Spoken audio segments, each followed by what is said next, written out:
Sudah pasti kita nak orang yang laksana. Orang yang tak manatkan untuk laksana. Sebab kisah ni bukan kerja kita, bukan tugas kita. Macam hudud betul. Hudud bukan kita untuk menjatuhkan hukuman. Dengan orang mencuri, kita bawa pergi masjid, kita potong tangan. Ini hukum hudud, hukum Allah. Hukum ni dijalankan oleh penguasa, oleh pemerintah. Wajib pada kita pula menanti pemerintah yang melaksanakan hukum hudud, qisas. Macam tu. Kalau Cina yang kita undi, Cina yang dia setuju. Dia menunjukkan zahir dia setuju dengan kepimpinan yang melaksanakan hukum Islam. Senang je, kita seorang belajar. Cuma nak terima yang tak terima je. Okey? Dua-dua dikutibah. Jangan jadi macam Yahudi. Apa tu'minuna bi ba'dil kitabi wa takfuruna bi ba'd? Adakah kamu beriman, percaya kepada sebahagian kitab dan kamu kufur pada sebahagian yang lain? Jangan jadi macam itu. Jelas kan? Jelas. InsyaAllah jelas. Semua saya sesemua dan kembali. Mau nak kering. Malam ni yang boleh insyaAllah sebut terus. InsyaAllah. Ini dua-dua kutibah. Dua-dua ni kutibah. Kita wajib melaksanakan hukum Islam. Sebab itu dosa umat Muhammad SAW di akhir zaman yang mereka tak sedar dosa ini dilakukan ialah otak mereka tak fikir hukum Islam ni nak jalan tak jalan. Itu bahasa kampung. Bahasa kampung paling mudah. Dia tak fikir sama ada hukum Allah ni nak jalan ke, nak laksana ke tak. Dia tak fikir. Yang dia fikir makan minum dia, yang dia fikir tidur dia, yang dia fikir anak bini dia, yang dia fikir kerja dia, pendapatan dia, yang dia fikir tentang keseronokan dia dulu. Macam hidupnya orang kafir yang Allah telah bongkarkan, bagi tahu ke kita. Wallazina kafaru yatamatta'una wa ya'kulun kama ta'kulul an'am wan nar maswan lahum. Dan orang-orang yang kafir itu hidup di dunia yang tahun hanyalah berseronok-seronok saja.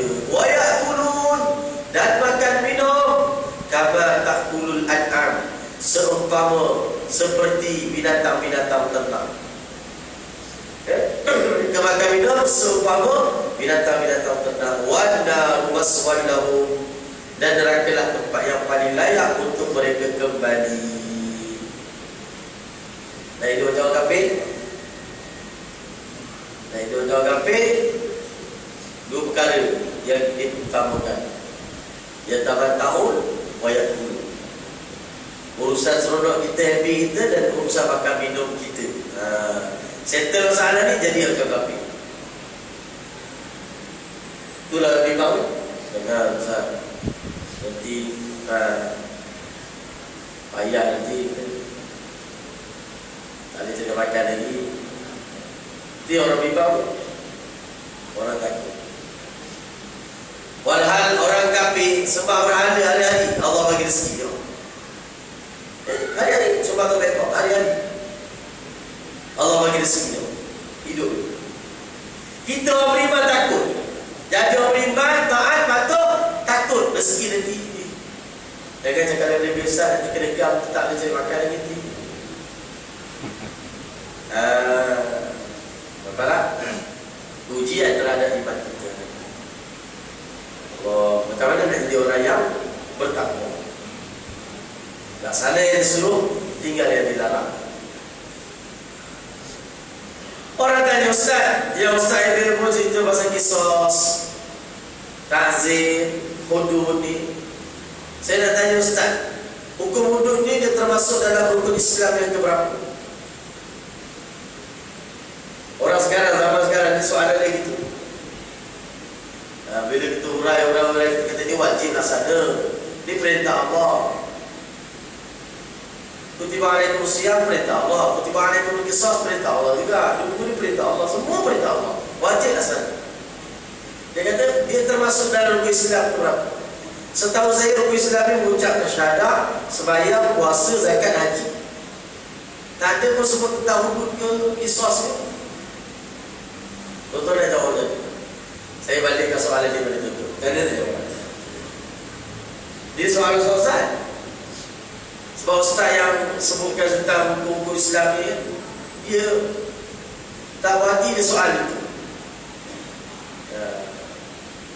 Nak jawab macam mana? Kakak nak jawab macam mana tuan-tuan ni? Kalau tuan-tuan jawab macam mana kakak?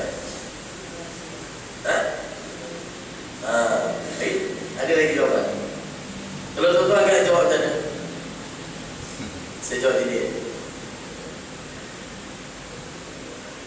Tuan masuk dalam tandas, tuan berak. Berak dia cakap bahasa pasar, buang air besar. Buang air besar. Masuk tandas, buang air besar. Sakit perut, buang air besar.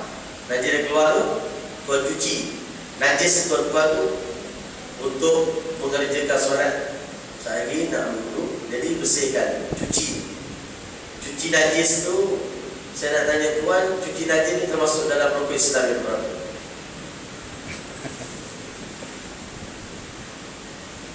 Cuci najis, dia masuk dalam rukun Islam yang berapa? Kenapa kalau tak cuci tak boleh? Kalau tak cuci kotor ya Ustaz. Tapi kalau kotor kenapa? Kotor tak elok lah kotor. Dia tak elok. Yang suruh cuci ni siapa? Yang suruh cuci ni siapa? Bukan Allah Ta'ala. Wallahu yuhibbul mutatahhirin. Allah kasih pada orang yang menyucikan diri. Ada masuk luar, zahir dan batin. Jadi jangan kita bila akidah ni, dalam akidah ni, jangan kita jadi macam Yahudi. Ini yang saya sebut tadi. Orang Melayu ni dia jaga rukun Islam tapi kantoi rukun iman. Kata bagi rukun iman. Problem dia kat rukun iman. Apa maksud beriman pada Al-Quran? Kita mulai kan? Itu dalam kitab akidah ni. Apa yang dimaksudkan dengan beriman kepada Allah? Beriman pada malaikat, beriman kepada Rasul, beriman kepada Al-Quran. Apa maksudnya? Maknanya seluruh ajaran dalam kitab ni kita terima tanpa mempersoal dan mempertikaikan.